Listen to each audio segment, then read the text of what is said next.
जय श्री गणपति जी महाराज की जय। दोस्तों, आज मैं माघ महात्म का 10वां अध्याय शुरू करने जा रहा हूं। इसको आप सभी दर्शकों से निवेदन है कि ध्यान से सुने और लाइक करें और सब्सक्राइब करें।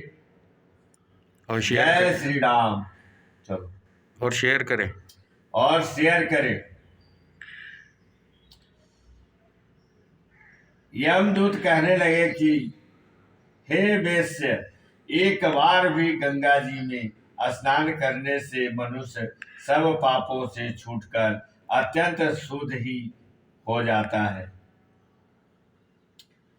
जो गंगा जी को दूसरे तीर्थ के समान समझता है वह अवश्य नरक में जाता है।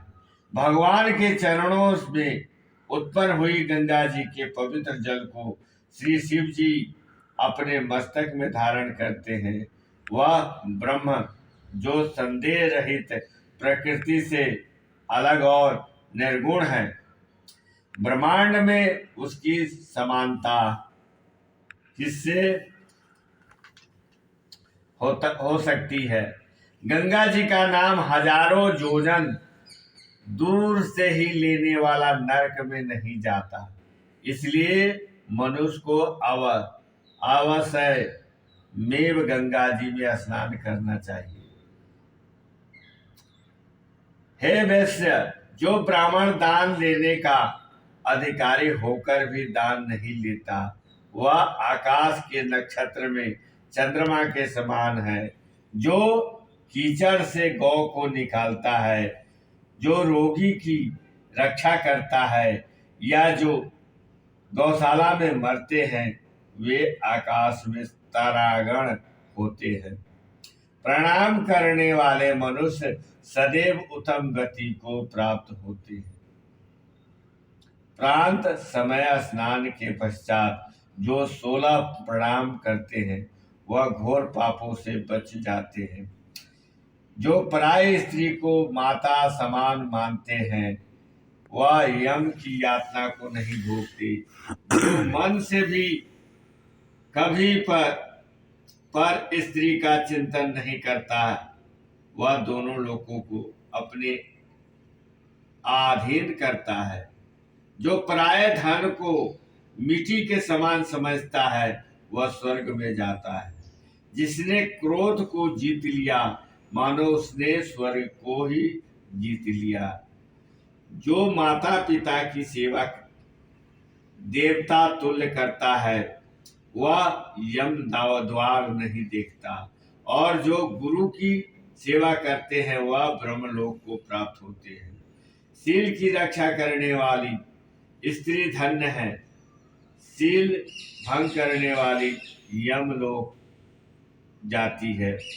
जो वेदों और शास्त्रों को पढ़ते हैं या पुराण और संगीता पढ़ते हैं और सुनते हैं, तथा जो स्मृति का व्याख्यान और धर्मशास्त्र समझते हैं, या जो वेदांत में लीन रहते हैं, वह पाप रहित होकर ब्रह्मलोक को प्राप्त होते हैं।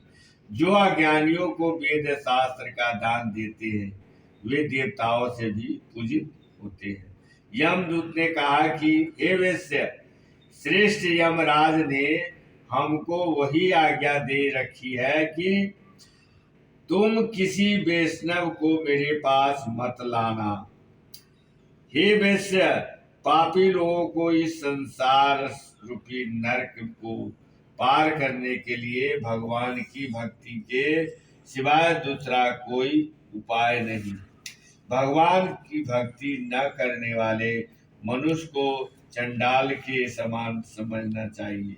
भगवान के भक्त अपने माता पिता दोनों के कुलों को तार देते हैं और उनको नरक में नहीं रहने देते। और जो मनुष्य वैष्णव का भोजन करते हैं वे भी भगवान की कृपा से श्रेष्ठ गति को प्राप्त होते हैं। बुद्धिमान को सदैव वैष्णव का अन्न खाना चाहिए। इससे बुद्धि पवित्र होकर मनुष्य पाप में नहीं करता। ओम गोविंदाय नमः इस मंत्र का जाप करता हुआ जो मनुष्य मृत्यु को प्राप्त होता है वह परम धाम को प्राप्त होता है, इसमें संदेह नहीं है। जो ओम नमः भगवते वासुदेवाय इस द्वादश अक्षर मंत्र का जाप करता है उसके ब्रह्म इत्यादि बड़े बड़े पाप नाश हो जाते हैं। प्रेम से बोले श्री कृष्ण भगवान की जय। चलो।